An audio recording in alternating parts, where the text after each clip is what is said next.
ಮತ್ತು ಕನ್ನಡೋತ್ಸವವನ್ನು ಮಾಡ್ತಾ ಇದ್ವಿ.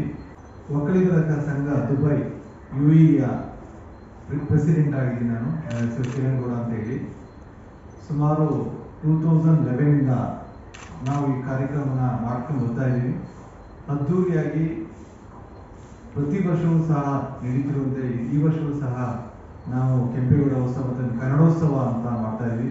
ಅಲ್ಲಿ ನೆಲೆಸಿರುವ ಕನ್ನಡಿಗರು ಹಾಗೂ ಕನ್ನಡಾಭಿಮಾನಿಗಳು ಎಲ್ಲರೂ ಸೇರ್ತಾ ಇದ್ದಾರೆ.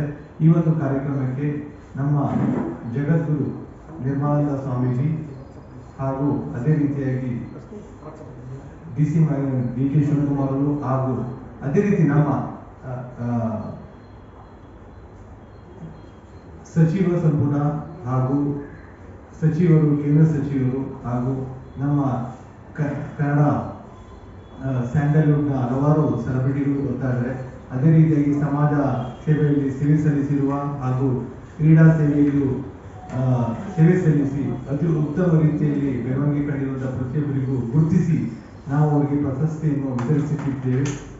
ಈ ಕಾರ್ಯಕ್ರಮವನ್ನು ನಾವು ಯಾಕೆ ಮಾಡಬೇಕು ಅಂತ ಅನ್ಕೊಂಡಿದ್ದೀವಿ ಅಂತಂದ್ರೆ, ನಾವು ಸುಮಾರು ನಮ್ಮ ಇಂಡಿಯಾದಲ್ಲಿ ಮಾಡ್ತಾ ಇದ್ದೀವಿ. ಅದೇ ರೀತಿ ಇಂಟರ್ನ್ಯಾಷನಲ್ ಮಟ್ಟದಲ್ಲಿ ದುಬೈ ಅಂತ ಮರುಭೂಮಿ ನಾಡಿನಲ್ಲಿ ಅದ್ದೂರಿಯಾಗಿ ನಮ್ಮ ಕನ್ನಡೋತ್ಸವವನ್ನು ಆಚರಣೆ ಮಾಡಬೇಕು ಅಂತ ನಾವು ಅನ್ಕೊಂಡ್ವಿ.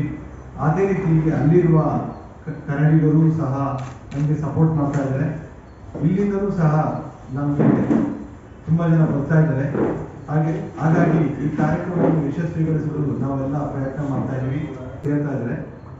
ಮತ್ತೆ ಅದೆಲ್ಲ ಏನಕ್ಕೆ ಮಾಡ್ತೀವಿ ಅಂತ ಈ ಕಾರ್ಯಕ್ರಮನ ಅಲ್ಲಿ ಇಷ್ಟು ವರ್ಷ ನಾವು ಕನ್ನಡ ಇದಾರಲ್ಲ ಅವ್ರಿಗೋಸ್ಕರ ಅವ್ರಿಗೆ ಸೆಲೆಬ್ರೇಷನ್ ಮಾಡಬೇಕು, ಅದ್ದೂರಿಯಾಗಿ ಮಾಡಿ. ಈ ಕಾರ್ಯಕ್ರಮದ ಉದ್ದೇಶ ಅಲ್ಲಿ ಕಲ್ಚರಲ್ ಆಕ್ಟಿವಿಟೀಸ್ ಎಲ್ಲ ಇರುತ್ತೆ.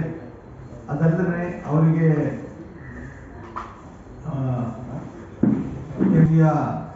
ವೈಭವವನ್ನು ತೋರಿಸುವಂತಹ ಶಕ್ತಿ ನೀಡುತ್ತೆ. ಕನ್ನಡ ಅಲ್ಲಿ ಕಲ್ಚರಲ್ ಆಕ್ಟಿವಿಟೀಸ್ ಇರುತ್ತೆ. ನಮ್ಮ ಸಂಸ್ಕೃತಿಯನ್ನು ಸಹ ಅಲ್ಲಿ ದುಬೈನಲ್ಲಿ ತೋರಿಸಿ ಅದ್ದೂರಿಯಾಗಿ ನಾವು ನಮ್ಮ ಕಲ್ಚರ್ನ ಅಲ್ಲಿರುವಂತ ಮಕ್ಕಳುಗಳು ಕಲಿಬೇಕು, ಅವ್ರಿಗೆ ಅದನ್ನ ಕಲ್ಚರ್ನ ಅವ್ರಿಗೆ ತುಂಬಿಸ್ಬೇಕು. ಯಾಕೆಂದ್ರೆ ನಾವು ಅರಬ್ ಭಾಷೆ ಇರ್ತೀವಿ, ಅಲ್ಲಿ ಅರಬಿಕ್ ಭಾಷೆಗಳಿರುತ್ತೆ, ಇಂಗ್ಲಿಷ್ ಇರುತ್ತೆ.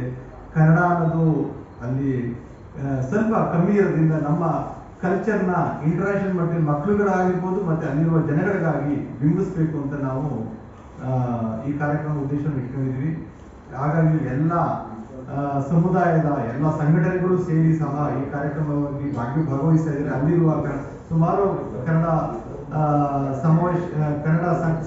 ಕನ್ನಡ ಸಂಘಟನೆಗಳು ಇದೆ. ಅವರೆಲ್ಲರೂ ನಾವು ಒಟ್ಟಿಗೆ ಸೇರಿ ಈ ಕಾರ್ಯಕ್ರಮವನ್ನು ಯಶಸ್ವಿಯಾಗಿ ನಾವು ನಡೆಸಬೇಕಂತ ಕೇಳ್ಕೊಂಡಾಗ ಅವರು ಸಹ